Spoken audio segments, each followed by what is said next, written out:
Tapak bumi, pendekar terakhir tanah Jawa, 20. Tias. Seseorang berteriak saat Tias sedang membuka pintu mobil. Kepala Tias berputar berkeliling mencari asal suara. Dari jauh, terlihat seseorang sedang berlari ke arahnya. Orang itu menyelip, melewati sela-sela mobil yang diparkir.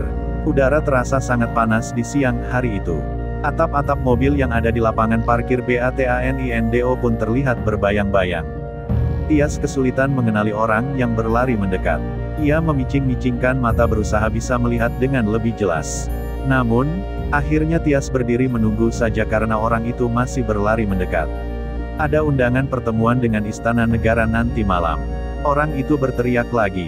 Sambil berlari, tangannya melambai-lambaikan sesuatu. Mata Tias mengernyit menahan silau matahari dan terkejut mendengar ada undangan pertemuan. Setelah dekat baru diketahui siapa yang memanggilnya tadi. Undangan pertemuan apa, Pak Broto? Tanya Tias. Namun, orang yang ditanya tidak menjawab. Tias berdiri menunggu, membiarkan ia menyelip di samping satu mobil lagi untuk sampai di depan. Nih, ada undangan pertemuan dengan Istana Negara nanti malam pukul 19. Kamu diundang. Setelah di depan Tias, Broto baru menjawab sambil menyerahkan sepucuk surat berupa undangan. Setelah menyerahkan undangan itu, tak henti-henti tangannya menyeka keringat yang bercucuran di wajah. Baju yang menutupi tubuh yang gemuk itu pun basah oleh keringat. Tias mengernyit saat menerima. Dibuka dan dibaca sesaat lembaran dari dalam surat undangan itu. Tersenyum ia saat membaca isinya. Baiklah, makasih, Pak, nanti saya datang, kata Tias kemudian. Lalu, dilipat undangan dan dimasukkan ke dalam tas yang disandangkan di bahu. Kamu mau kemana sekarang? Tanya Broto. Keringat yang masih mengucur, diseka dengan punggung tangannya. Tias memerhatikan dengan wajah iba. Satu tangannya merogoh isi tas.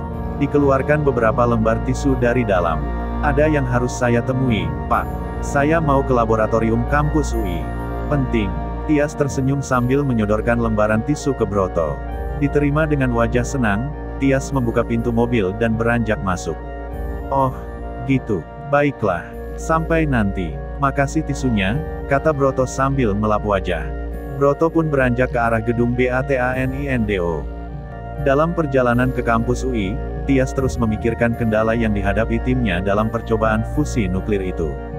Sambil satu tangan memegang setir, tangan yang lain memijit-mijit kepala berulang kali. Tanda hubung, tanda hubung, tanda hubung. Jika neutron ditembak dengan sebuah tenaga yang berkekuatan tinggi, tentu akan ada hasil dari ledakan itu berupa panas dan tekanan. Panas dan tekanan itu akan sangat besar.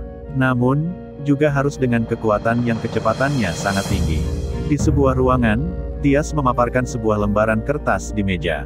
Orang yang menemaninya berdiskusi memandang lembaran itu dan wajah Tias berulang kali. Ia berdiri memerhatikan gambar yang tertera di lembaran sambil mendengarkan penjelasan Tias.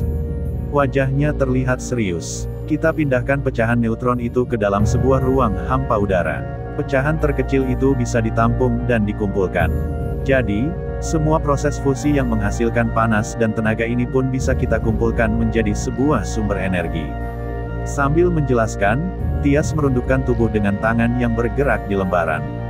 Sementara orang yang berdiri mendengarkan, berulang kali menggelengkan kepala. Wajahnya masih terlihat serius. Tias menegakkan tubuh. Sesaat mereka berdua terdiam. Lalu untuk menghasilkan pemecahan inti neutron, apakah alat yang tersedia di BATANINDO cukup kuat? Tanya orang itu tiba-tiba. Itu masalahnya. Saya bisa membuat rancangan mesinnya. Namun, kita ajukan ke Amerika Serikat untuk membuat mesin jadi, Profesor Santo.